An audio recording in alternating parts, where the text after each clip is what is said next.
In one of the videos, you say the only solution is for Israel to annex the Gaza Strip and kill enough sons of bitches to make sure this isn't a problem again.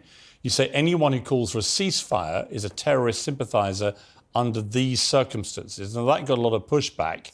I guess this comes to the point of appropriate response. How far do you go? How do you isolate genuine Hamas from perhaps completely innocent Palestinians in Gaza, of which there will be many?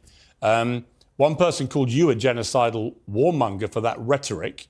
And there's a person called Mohammed Hijab in a video called in responding to Ben Shapiro on Israel. He says this.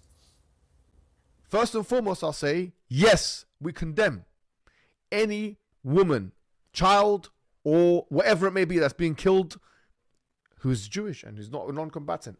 But why is it the case, Ben? Why is it the case that none of your colleagues or you have been able to offer one single condolence, one single condemnation, one single word of sympathy for any of the Gazans that have been killed? Don't try and smear us. Don't try and slander us. Don't try and attack. Don't try and produce red herrings. And I think you're an ass, a jackass.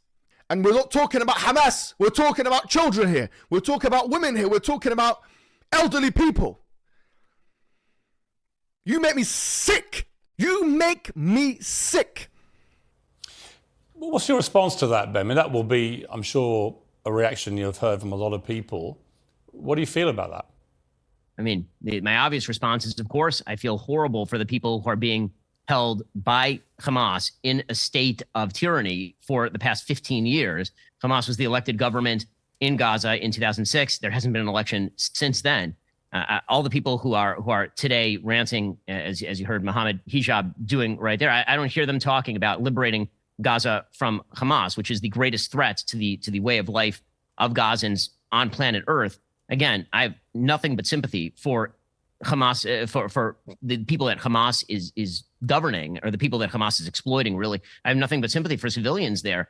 Israel has to defend itself. I don't understand exactly what the expectation would be here. Is the expectation that because Hamas uses human shields, that Israel therefore has to go home and wait to have its people murdered again? Israel tried it the way that Mohammed Hijab and others would like. Israel literally pulled, in 2005, they literally pulled thousands of Jews out of the Gaza Strip. It was called the disengagement, and it was massively unpopular in wide swaths of Israel. They pulled out, they built a wall, and they basically said, go ahead and govern yourselves.